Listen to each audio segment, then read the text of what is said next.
Chris's joke was received as funny, as evidenced by the audience and Will Smith laughing. And this is the moment where we got to see a live-action, real-time encapsulation of how cancel culture works. Look at what happens next. Jada shoots her husband a look. Let's slow the tape down to capture this moment. Before this moment, Will is laughing because he hasn't yet found out that his original, genuine reaction is wrong and that he should conform. Bill Maher is back at it again, sprinkling Himalayan-grade salt into the still-fresh wound of Will Smith's infamous Oscar slap saga, Hollywood's most awkward live-action soap opera. But what many might have missed is Maher's merciless, laugh-till-you-cringe demolition of Will's so-called alpha male meltdown. He didn't just roast him. He slow-cooked him on a spit of irony and served him with a generous side of ego reduction. Buckle up, this one sizzles. I break down jokes for the humor impaired. Not that I have anyone particular in mind. Now, I know we're all sick of talking about the slap, but I'm sorry, one more thing needs to be said. Comedians have been under attack for quite some time, and I need to stick up for my tribe. This war on jokes must end.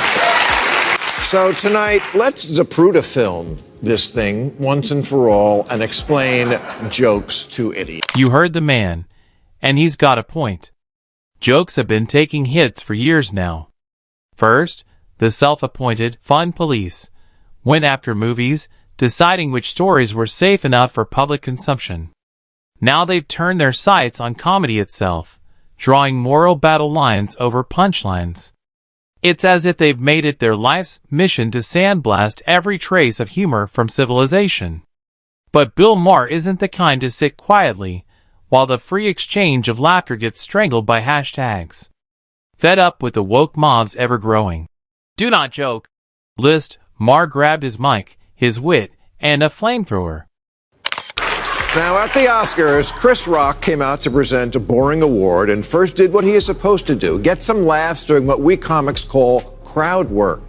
Denzel and Javier Bardem each got spritzed. And then Chris made what in the business is known as a "some is like some other joke." He said to Jada Smith, "Jada can't wait for G.I. Jane 2, recalling the late 90s movie starring Demi Moore. That's it. That's the joke. You remind me of some other beautiful, buzz-cutted movie star. It wasn't an alopecia joke any more than the one about the chicken crossing the road is about bird flu." It wasn't an alopecia joke any more than "why did the chicken cross the road?" is a deep commentary on pandemics. But here's the twist. I'll admit, I never really saw it from that angle before. Sure, I knew G.I. Jane existed, but it honestly never clicked that Chris Rock's quip was about Jada's shaved head echoing Demi Moore's buzz cut in the film. The connection is so obvious it's practically blinking in neon, yet most of us missed it entirely. The real takeaway? A joke is just a joke. It's not a UN resolution, and it's not meant to survive post-analysis. Sometimes they land, sometimes they sting, but either way, we've got to stop treating every punchline like a personal attack. Comedy's supposed to bruise the ego a bit. That's how you know it's alive. Now, hit play. Let's keep this ride rolling. Not an insult, although insult humor is also a staple of comedy. And in fact, an example of insulting someone's looks was on display that night when Regina Hall said, "We've been dealing with COVID for 2 years. It's been really hard on people." And Amy Schumer said, "Yeah, just look at Timothée Chalamet," and they cut to J.K. Simmons, who made a face a lot like the one Jada would make later on. But that's where it ended. It's called being a good sport, especially when you're a rich celebrity. Let the common people take the piss out of you for one stinking minute. Award shows these days feel like open season for comedians. A safari where the rich and famous stroll right into the line of comedic fire. It's tradition now. The tuxes sparkle, the egos swell, and the hosts take aim with perfectly timed punchlines. Half the fun for viewers is watching these pampered Hollywood icons get dragged back to earth, gently or otherwise, by a well-placed joke. I'll admit, I'm not exactly a die-hard fan of public roasting. Watching someone's dignity smolder on live TV isn't always my idea of fun. But comedy is part of the ecosystem. If you sit in the front row, you might catch a little friendly fire. That's not cruelty. It's just the price of admission to the joke jungle. And this is the moment where we got to see a live-action, real-time encapsulation of how cancel culture works. Look at what happens next. Jada shoots her husband a look. Let's slow the tape down to capture this moment. Back and to the left. Back and to the left. Before this moment, Will is laughing because he hasn't yet found out that his original, genuine reaction is wrong and that he should conform. And here's the part that still blows everyone's mind. Will Smith actually laughed at Chris Rock's joke. Yep, laughed, right up until Jada hit him with that ice-cold death stare. One look from her, and his whole vibe flipped faster than a Tesla on autopilot. We all know what happened next. Chaos, memes, global disbelief. But that split-second moment said more than the slap ever did. It perfectly captured Hollywood's dance with the woke crowd. Deep down, most celebs don't believe half the causes they hashtag. They just crumble under pressure. It's not conviction keeping them in check. It's survival. In today's climate, laugh at the wrong thing, say the wrong word, and you don't just lose applause. You lose your career. His original, genuine reaction is wrong and that he should conform to a different view. And he's the one who's being manly? I've seen the same syndrome happen in comedy clubs. Woke hecklers who literally have to wait for the laughter to die down before they yell, "That's not funny!" In that split second, Will Smith thought he was defending his wife's honor. A knight in a tux instead of armor. Noble in theory, messy in reality. What happened on that stage wasn't courage. It was surrender. Real strength isn't in the sound of a slap, but in standing firm. Smith's first reaction was laughter, then came Jada's icy glare, and just like that, his whole system rebooted. What looked like defiance was really pressure. A man choosing peace at home over staying true to himself. This war on jokes must end. Will Smith didn't get kicked out of the Oscars for going Ike Turner on Chris, but Kevin Hart got kicked out of hosting it for a joke. Who are these people who say cancel culture isn't a real thing? Just among comedians who've gotten fired and lost gigs for exercising their freedom of expression, the toll is high. Gilbert Gottfried and Kathy Griffin were tasteless. So what? That's why we like them. Sure, the joke might have been tasteless or flat, but that doesn't make it cancel-worthy. Comedy's meant to push buttons and take risks. That's its job. If a joke offends you, just don't watch. Skip the show, scroll past, move on. Humor's subjective. What cracks one person up might annoy another. But offense isn't a reason to silence anyone. If someone truly crosses a line, that's for the law, not Twitter mobs. Real freedom means letting people choose what to laugh at. Comedians are the ones testing where the line is. We can't always be perfect any more than Tom Brady will never throw an interception. Dave Chappelle lost distribution for his documentary, and Sarah Silverman was fired from a film over an old sketch where she wore blackface to make fun of racism.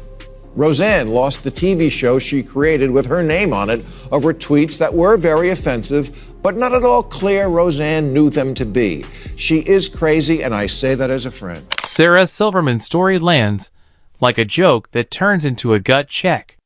Her infamous blackface sketch wasn't meant to mock. It was satire aimed squarely at racism itself, exposing how grotesque and ingrained it really is. She wasn't spreading hate. She was using comedy's sharpest tool to reveal an ugly truth. But nuance was the first thing lost. The outraged crowd saw a clip, skipped the context, and hit the cancel button. Instead of debating her message, they attacked her method. The irony? In trying to confront racism, Silverman was canceled by the very people claiming to fight it. Her story is a warning. Even when you're on the same side as the mob, one wrong move, and they'll turn on you next.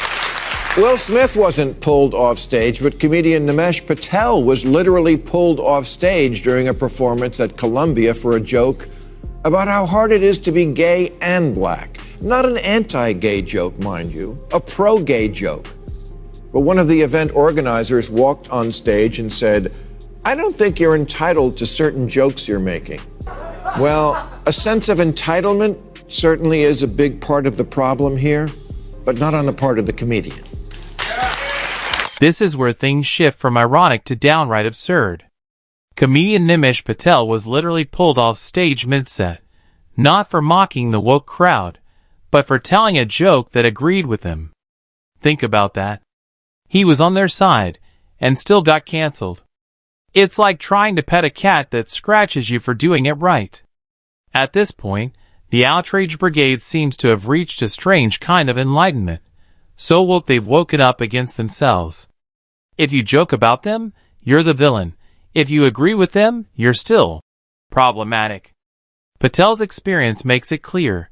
It's no longer about what's said, but who is allowed to say anything at all. And when comedy turns into a minefield instead of a mirror, everyone loses the ability to laugh at the truth. People who can't take a joke now aren't old ladies in the Bible Belt. They're Gen Z at elite colleges where comedy goes to die. Kids used to go to college and lose their virginity. Now they go to lose their sense of humor. It's crazy how far colleges have drifted from their purpose. They used to be arenas for real debate, places where ideas clashed and minds sharpened. Now, many feel like echo chambers, sealed off and allergic to opposing views. Disagreement isn't debated anymore, it's deleted. That's not strength, it's fragility in a cap and gown. We're raising a generation fluent in outrage but blind to nuance, not because they're right, but because they've never been challenged. And when we stop questioning, we stop thinking. Vice recently interviewed college bookers who revealed that before a comedian even takes the stage, they're asked to edit out anything from their act that may cause offense, leaving a world where more and more topics are off limits, and soon there'll be nothing left to joke about except airline food and Starbucks getting your name wrong. It's about time someone rattled the ivory towers. Say what you will about Donald Trump, but his call to clean up academia hits a long-ignored nerve. Colleges should be places to learn, not political echo chambers. Too many professors preach instead of teach, turning classrooms into ideology labs. Education's meant to show how to think, not what to think. Trump's push for balance puts pressure where it's needed. Curiosity shouldn't die in higher learning, it should thrive there. From Will Smith's slap to Sarah Silverman's satire, Nimesh Patel's shutdown, and campus censorship, it's all the same pattern: fear replacing conversation. When that happens, comedy dies, free speech fades, and learning becomes indoctrination. Progress comes from friction, not agreement. So hit like, tap the bell, and get ready for more uncomfortable truths, because thinking freely is the last rebellious act.